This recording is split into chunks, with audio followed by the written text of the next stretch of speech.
भने 112 घरहरूमा आंशिक क्षति भएको छ। विभिन्न 36 सरकारी कार्यालयका भवनहरू क्षतिग्रस्त भएका छन्। त्यसैगरी 9 विद्यालय तथा सामुदायिक भवनमा क्षति पुगेको छ। सिन्धुपाल्चोक जिल्लाका 7, मनाङका 2, चितवनमा 2, तनहुँमा 1, मोरङमा 1, उदयपुरमा 1 र सिराहामा 1 गरी जम्मा 15वटा मोटरेबल पक्की पुलहरूमा क्षति पुगेको छ। मनाङमा 5वटा मोटरेबल काठी पुलमा क्षति भएको छ। सिन्धुपाल्चोकमा 14, मनाङमा 7, मर्स्याङ्दी नदीको एक्लै फाँटमा 1 गरी 23वटा झोलुङ्गे पुल क्षतिग्रस्त भएका छन्। विषयगत निकायहरूबाट तत्काल कार्ययोजना बनाई क्षति भएका सार्वजनिक सम्पत्ति र पूर्वाधारहरूको पुनर्निर्माण गरिँदैछ। सिन्धुपाल्चोकको मेलम्ची खानेपानी आयोजनाको हेडोकसम्म जाने पहुँच मार्ग र पुलहरूमा क्षति भएको हुनाले भौतिक पूर्वाधार तथा यातायात मन्त्रालयबाट अविलम्ब 2वटा बेली ब्रिज निर्माणको तयारी गरिएको छ। मेलम्ची आयोजनाको खानेपानी, सडक लगायतका पूर्वाधार सम्बद्ध विशेषज्ञ टोलीबाट स्थलगत अनुगमन गरी तत्काल पहुँच मार्ग पुनर्निर्माण गर्नुका साथै आयोजनाको हेडोक्समा भएको क्षतिको यकिन गरी मर्मत सुधारको काम अगाडि बढाइनेछ। देशभरका साना ठुला गरी विभिन्न 43वटा खानेपानी आयोजनाहरूमा क्षति पुगेको छ र सम्बन्धित निकायहरूबाट तिनीहरूमा पनि पुनर्निर्माणको प्रयास भइरहेको छ। कास्की, लमजुङ, मनाङ, सिन्धुपाल्चोक लगायत विभिन्न जिल्लाका साना ठुला गरी 25 जलविद्युत आयोजनाहरूमा आंशिक क्षति पुगेको छ। पीडितहरूको खोज तथा उद्धार र राहतका लागि राज्यका सबै संयन्त्रहरूको समन्वयात्मक रूपमा परिचालन गरिएको छ। हालसम्म सिन्धुपाल्चोक, मनाङ र गोर्खा जिल्लाका गरी 278 जनालाई नेपाली सेनाको हेलिकप्टर मार्फत उद्धार गरिएको छ।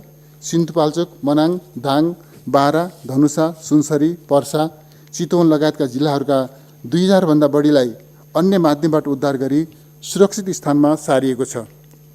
मनसुनजन्य विपदबाट अति प्रभावित सिन्धुपाल्चोक, मनाङ लगायतका विभिन्न 8 जिल्लाहरूमा 834 थान टेन्ट, 2056 थान त्रिपाल, 194 थान स्लिपिङ ब्याग लगायतका राहत सामग्रीहरू मन्त्रालयको समन्वयमा जिल्ला विपद व्यवस्थापन समितिलाई उपलब्ध गराई प्रभावित परिवारहरूलाई वितरण गरिएको छ।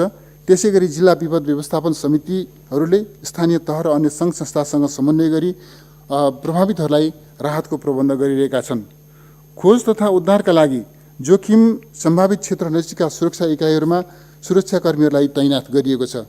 बागमती प्रदेशको त्रिभुवन अन्तर्राष्ट्रिय विमानस्थल, लुम्बिनी प्रदेशको नेपालगञ्ज, कर्णाली प्रदेशको सुर्खेत र सुदूरपश्चिम प्रदेशको धनगढीमा रहेका मानवीय सहायता स्थलहरूमा खोज, उद्धार र राहतका सामग्रीहरू भण्डारण गरिएको छ।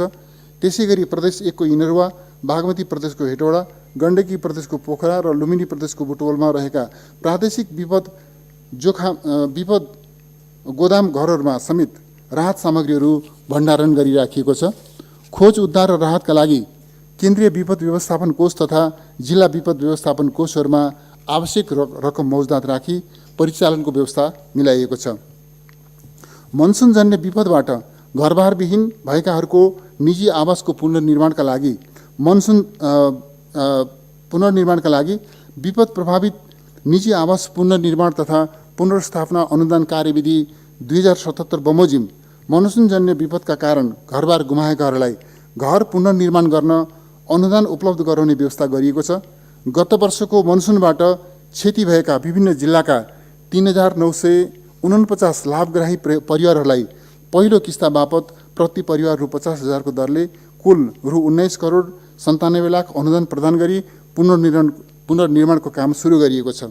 यस वर्षको मनसुनजन्य विपदबाट 2078 असार 16 गतेसम्म विभिन्न जिल्लामा आंशिक तथा पूर्ण क्षति भएका 572 घर परिवारका लागि तत्काल अस्थायी बसोबासको व्यवस्था गर्न प्रति परिवार रु 50,000 को दरले रु 2 करोड 86 लाख जिल्ला प्रशासन कार्यालयहरूबाट प्रभावित परिवारलाई उपलब्ध गराउने प्रक्रिया अगाडि बढाइएको छ। घरबास गुमाएका प्रभावित परिवारहरूलाई उपलब्ध गराइने उक्त सहयोगलाई निरन्तरता दिइनेछ। यस वर्षको मनसुन विपदका कारण क्षति भएका सम्पूर्ण निजी आवासहरूको समेत विपद प्रभावित निजी आवास पुनर्निर्माण तथा पुनर्स्थापना अनुदान कार्यविधि 2077 बमोजिम पुनर्निर्माण गर्ने व्यवस्था मिलाइएको छ। सबै प्रदेशहरूमा बाढी तथा पहिरोको कारण भएको क्षतिको लगत तयार गर्ने काम जारी रहेको छ। गत वर्षको पहिरोबाट क्षति भएका सिन्धुपाल्चोक, कालीकोट, पर्वत, म्याग्दी, सङ्खुवासभा लगायत 13 जिल्लाका विभिन्न स्थानहरूको भौगर्भिक अध्ययन गरी पुनर्निर्माण, पुनर्स्थापना र जोखिममा रहेका बस्तीहरूको स्थानान्तरण गर्ने प्रक्रिया थालनी भएको छ। आगामी दिनमा पनि आवश्यकता अनुसार भौगर्भिक अध्ययन प्रतिवेदनका आधारमा आवास तथा पूर्वाधारहरूको विकास गरी विपद जोखिम न्यूनीकरण गरिनेछ। विषयगत मन्त्रालयका सचिव, सुरक्षा निकायका प्रमुखहरू तथा विभागीय प्रमुखहरूको उपस्थितिमा बैठक बसी मनसुनजन्य विपदबाट भएको क्षतिको समीक्षा गरी क्षतिग्रस्त सार्वजनिक सम्पत्ति र पूर्वाधारहरूको पुनर्निर्माण र पुनर्स्थापनाका लागि तत्काल एकीकृत कार्ययोजना बनाई कार्यान्वयन गर्न सम्बन्धित पदाधिकारीलाई निर्देशन दिइएको छ।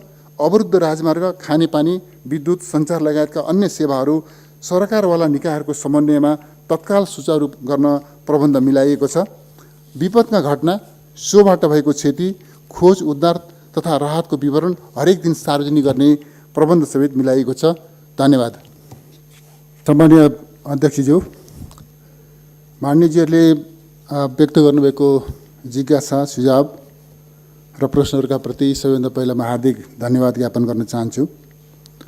र यसले माननीयजीहरूको प्रस्तुतिले सरकारलाई प्रस्तुत विषयमा थप स्पष्ट पार्ने मौका प्राप्त भएको पनि मैले अनुभूति गरेको छु। जहाँसम्म सरकारले यो मनसुनसँगै जुन प्रकारको अतिवृष्टि भएको छ, बाढी पहिरोका समस्याहरू देखिएका छन्, मानवीय क्षति भएको छ, भौतिक सम्पत्तिमा क्षति पुगेको छ, यो प्रश्नलाई सरकारले अत्यन्तै गम्भीरताका साथ लिएको छ। पीडितहरूलाई उद्धार गर्ने, राहत प्रदान गर्ने, पुनर्स्थापना गर्ने, क्षतिग्रस्त भौतिक संरचनाहरूको पुनर्निर्माण गर्ने र तिनीहरूलाई सुचारू गर्ने, सडक अवरुद्ध सडकहरूलाई मा उत्पन्न व्यवधानहरू हटाउने, पहिरोहरू हटाउने र सप्लाई चेन र यातायात व्यवस्थालाई सुचारू गर्ने जस्ता प्रश्नहरूमा सरकार केन्द्रित भएर लागेको कुरा मैले अघि सरकारको तर्फबाट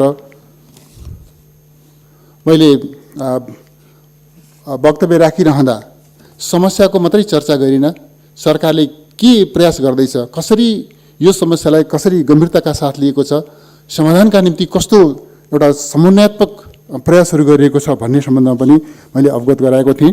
त्यस कारणले सरकार रमिते भएर होइन, सरकार प्रोएक्टिभ भएर समस्यामा केन्द्रित भएर समाधानलाई केन्द्रभागमा राखेर प्रभावकारी ढङ्गले परिचालित भएको कुरा म निवेदन गर्न चाहन्छु। सरकारले आफ्नो स्रोत, साधन, शक्ति, सामर्थ्य, सङ्गठनात्मक संरचना सारा चिजलाई परिचालन गरेको छ र यसका निमित्त कुनै पनि प्रकारको कमी नरहने म चाहिँ माननीयजीहरूलाई सम्माननीय अध्यक्षज्यू मार्फत अवगत गराउन चाहन्छु। हामी खास गरिकन सङ्घीय सरकारका तर्फबाट गर्नुपर्ने प्रयासहरू सरकारको तर्फबाट गरिरहेका छौँ र प्रादेशिक सरकार र स्थानीय तहसँगको समन्वयलाई पनि हामी प्रभावकारी रूपले अगाडि बढाएका छौँ। यो चाहिँ यस अवसरमा म बताउन चाहन्छु।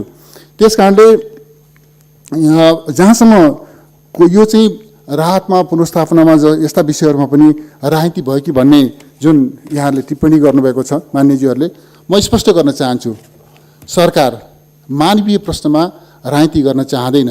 राजनीति गर्नका निम्ति हाम्रा सामुन्नेमा अरू धेरै एजेन्डाहरू छन् र एजेन्डाहरू प्रकट हुँदै जानेछन्। त्यस कारणले मानवीय प्रश्नमा, राहतको प्रश्नमा, उद्धारको प्रश्नमा, पुनर्स्थापनाको प्रश्नमा, विपद जोखिम न्यूनीकरण गर्ने प्रश्नमा सरकार राजनीति गर्दैन। बरु यस प्रसङ्गमा म के एउटा स्मरण गर्न चाहन्छु भने यसबीचमा खास गरी राहतका सहुलियतका नाममा विभिन्न ढङ्गले सहयोगहरू सङ्गठित गर्ने यो चाहिँ अलिकति सेलिब्रिटी स्टाइलहरू पनि के ठाउँमा प्रकट हुने गरेका छन्।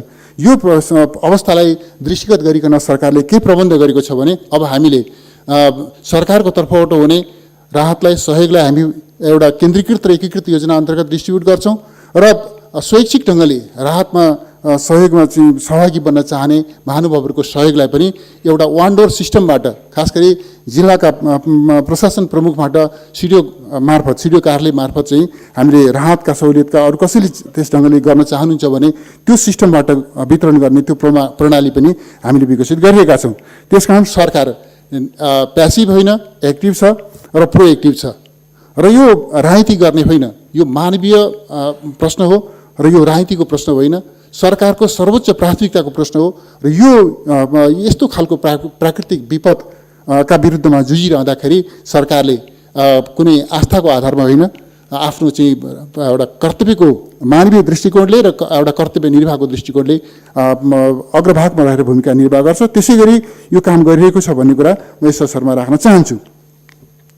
अब जहाँसम्म यो चाहिँ यहाँले विभिन्न सडकहरूको प्रसङ्ग पनि उठाउनु भएको छ, लमजुङको उठाउनु भएको छ, अरू कर्णालीका सडकहरूको प्रसङ्गहरू उठाउनु भएको छ। म यहाँलाई यो अवगत गराउँ, हामीसँग भएको जुन शक्ति छ, मानव शक्ति छ, स्रोत साधनहरू छन्, ती सबै चिजलाई सम्भावित ठाउँहरूमा चाहिँ जहाँ यो खास गरी बर्खाको कारणले पहिरो जान सक्ने, सडक अवरुद्ध हुन सक्ने जो सम्भावना छ, त्यो चिजलाई ख्याल गरिकन नियरेस्ट पोइन्टहरूमा हामीले चाहिँ त्यस खालका जनशक्तिहरूको व्यवस्थापन गरेका छौँ र त्यस्ता पहिराहरू हटाएर सडकलाई सुचारू गर्ने, सप्लाई चेन र मानिसहरूको आवाजाहीलाई पनि सहज तुल्याउने त्यस काममा हामी केन्द्रित भएर लागेका छौँ। कुनै पनि प्रकारको कमी यस प्रसङ्गमा रहन दिँदैन भन्ने कुरामा म यहाँलाई विश्वास दिलाउन चाहन्छु। सम्माननीय अध्यक्षज्यू मार्फत यहाँ विभिन्न ठाउँका डुबानका पनि प्रश्नहरू उठाउनु भएको छ। यो बजेटको अभावको पनि चर्चा गर्नुभयो मानिसहरूले। म स्पष्ट गर्न चाहन्छु, यो प्रश्नमा खास गरी यो जुन प्रकारको बाढीको कारणले, वर्षाको कारणले जुन प्रकारको समस्या सृजना भएको छ, त्यसमा राहतको पुनर्स्थापनाको र चाहिँ बाढी नियन्त्रणको जस्ता प्रश्नहरूमा बजेटको स्रोतको अभाव हुन दिँदैन भन्ने कुरामा म विश्वास दिलाउन चाहन्छु। कसैले त्यस प्रकारको टिप्पणी गरेको छ भनेदेखि त्यस प्रकारको अनधिकृत टिप्पणीप्रति पनि हाम्रो चाहिँ गम्भीर रूपमा ध्यान जानेछ। त्यो सरकारको कर्मचारी भएर अनधिकृत टिप्पणी गर्ने अधिकार कसैलाई हुँदैन। किन त्यस्तो खालको टिप्पणी गरेका छन् म बुझ्नेछु र म भन्न चाहन्छु, कुनै पनि ठाउँका समस्याहरूको व्यवस्थापनका निम्ति, समाधानका निम्ति, चाहे त्यो नदी नियन्त्रणको प्रश्नमा होस्, चाहे पुनर्स्थापनाको प्रश्नमा होस्, चाहे रेस्क्युको प्रश्नमा होस् वा राहतको प्रश्नमा होस्, कुनै पनि हिसाबले हामी समस्या रहन दिँदैनौँ भन्ने कुरा म स्पष्ट गर्न चाहन्छु। जहाँसम्म क्षतिग्रस्त भएका घरहरूको पुनर्निर्माणको प्रश्न छ, यस प्रश्नमा चाहिँ म स्पष्ट गरौँ, अहिले चाहिँ मैले यहाँ राखिसकेको छु। गत वर्ष क्षति भएका, बाढीबाट पहिरोबाट क्षतिग्रस्त भएका 3949 लाभग्राही परिवारहरूलाई पहिलो किस्ता बापत 50,000 को दरले कुल 19,97,00,000 अनुदान प्रदान गर्ने मैले अस्ति मात्रै निर्णय गरेको छु। यो के छ त भन्दाखेरि गत वर्षको हो र यसमा चाहिँ जस्तो मानिसले अघि चर्चा गर्नुभयो, यो प्रयोजनका निम्ति जुन पुनर्निर्माणका निम्ति जुन सहयोग सरकारले प्रदान गर्ने गरेको छ, त्यो सहयोगको अङ्कका बारेमा पनि म अपडेटेड डेटा यहाँहरूका सामनेमा राखौँ। सरकारले खास गरिकन विपद, खास गरी मनसुनजन्य विपदबाट प्रभावित निजी आवास पुनर्निर्माण तथा पुनर्स्थापनाका लागि अनुदान दिने कार्यविधि 2077 बनाएको छ, जस अन्तर्गत हिमाली जिल्लामा 5 लाख, पहाडी जिल्लामा 4 लाख र तराईका जिल्लाहरूमा 3 लाखको प्रबन्ध गरिएको छ। त्यस प्रबन्ध अन्तर्गत पहिलो किस्ता स्वरूप 50,000 उपलब्ध गराइएको र यो किस्ता क्रमिक रूपले हामी उपलब्ध गराउँदै जान्छौँ र यो कार्यविधिले निर्धारण गरे बमोजिमको रकम हामी उपलब्ध गराउँछौँ। उहाँले सरकारको सहयोगमा आफ्ना निजी निवासहरूको पुनर्निर्माणको काम गर्नुहुन्छ। यसमा कुनै पनि प्रकारको विलम्ब वा चाहिँ ढिलासुस्ती हुन दिँदैन भन्ने कुरा म बताउन चाहन्छु। गत वर्षको पनि हामीले चाहिँ त्यसका निम्ति पनि पुनर्निर्माण गर्न बजेटको प्रबन्ध गऱ्यौँ, निकासा गऱ्यौँ र यो चाहिँ सुरु किस्ता हामीले अहिले दिएका छौँ, अन्तिम किस्तासम्म हामी दिँदै जान्छौँ। उहाँहरूको कामको प्रगतिको आधारमा दिँदै जान्छौँ र यस वर्ष जुन प्रकारको क्षति भएको छ, यस वर्षको क्षतिको खास गरी 572 घर परिवारको क्षति यस वर्ष भएको छ। ती 572 घर परिवारका निम्ति पनि हामीले यो प्रक्रिया अगाडि बढाइसकेका छौँ र यति मात्रै होइन, आउने दिनमा पनि कोही कसैले यस प्रकारको पीडा भोग्न नपरोस्, कदाचित भोग्नु परेछ भने पनि सरकारको तर्फबाट प्रदान गरिने यो पुनर्निर्माण र पुनर्स्थापनाका निम्ति जुन अनुदान दिने प्रबन्ध छ, त्यो चाहिँ तत्काल दिने गरिकन हामीले प्रबन्ध मिलाएका छौँ। सरकारले त्यो प्रबन्ध मिलाएको छ भन्ने कुरा म यस अवसरमा राख्न चाहन्छु। जहाँसम्म यो चाहिँ हामीले छिमेकी मित्र राष्ट्रसँग विगतमा गरेका सन्धि सम्झौताहरूका कारणले सृजना भएका विभिन्न समस्याहरूका बारेमा चर्चा गर्नुभएको छ मानिसहरूले।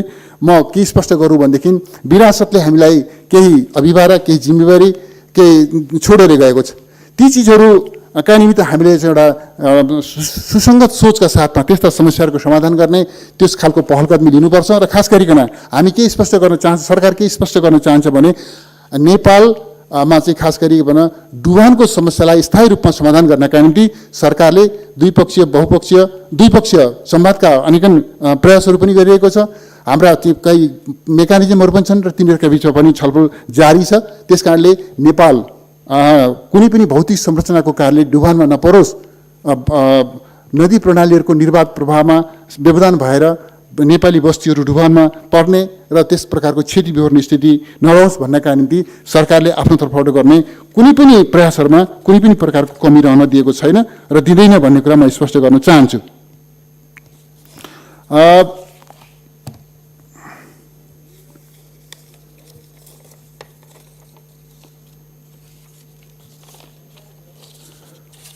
मेरो विचारमा मानिसहरूले राख्नुभएका जिज्ञासाहरू खास गरिकन यो विपद, यसको क्षति, खोज उद्धार, राहत र पुनर्स्थापनासँग सम्बन्धित यहाँहरूको जिज्ञासा मैले राखेँ, जिज्ञासा पुरा गर्ने कोसिस गरेँ सम्माननीय अध्यक्षज्यू। यसबाहेक प्रस्तुत विषय बाहेक अर्को एउटा विषयमा पनि चाहिँ यहाँ एउटा जिज्ञासा आएको छ। डडेलधुरामा अस्मिता धामीको हत्या र अनुसन्धानको प्रश्न, यस विषयमा गृह प्रशासन अत्यन्त सक्रियताका साथ लागिरहेको छ। म आशा गर्छु कि हामी छिटोभन्दा छिटो नतिजा प्रकाशित गर्न, अपराधीलाई कानुनको दायरामा ल्याउन र कानुन बमोजिम दण्डित गर्न समर्थ हुनेछौँ। धन्यवाद अध्यक्ष महोदय।